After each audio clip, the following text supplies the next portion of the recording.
Chicken Sharma.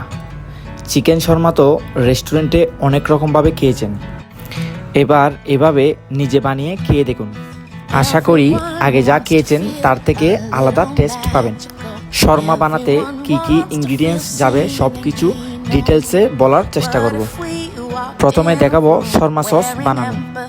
Sharma sauce বানানোর জন্য প্রথমে দিব কাজু বাদাম, দিব রসুন বাটা, সাদা তিল, লবণ, টক দই, দিব পরিমাণ মতো চিনি, দারুচিনি পাউডার, সাদা গোলমরিচ পাউডার, লেমন জুস, সয়াবিন তেল, দিব মেয়োনিজ।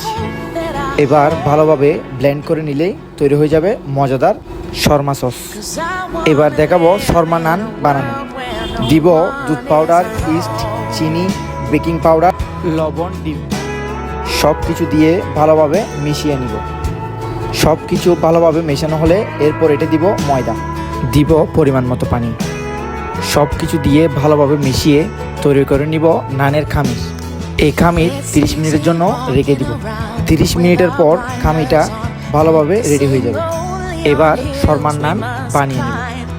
বিভিন্ন হোটেল রেস্টুরেন্টে আমরা যে নানগুলো খাই সব নান এই প্রসেসে বানানো হয়। এবার দেখাবো শর্মার চিকেন ম্যারিনেশন।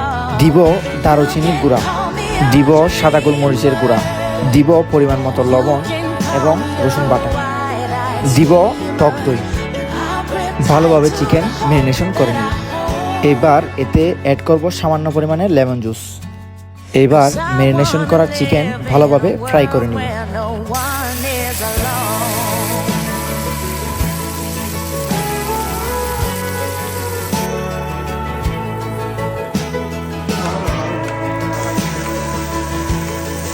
এবার এতে অ্যাড করে দিব জুলিয়ান কাটিং করা পেঁয়াজ।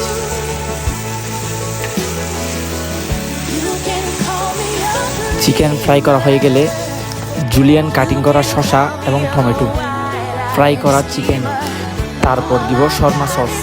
সব কিছু দিয়ে ভালোভাবে ম্যারিনেশন করে নেব। বেকিং পেপারে শর্মা নান বসিয়ে নানের উপর প্রথমে শর্মা সস দিয়ে দিব, তারপর ম্যারিনেশন করা চিকেন এর উপর দিয়ে দিব।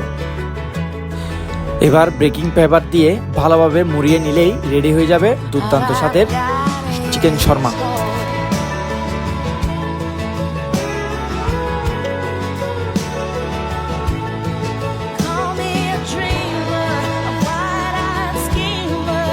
এবার খাওয়ার পালা। যার যেভাবে ইচ্ছে খাবেন আর খাবেন। পাশে থাকবেন সবসময়। ধন্যবাদ।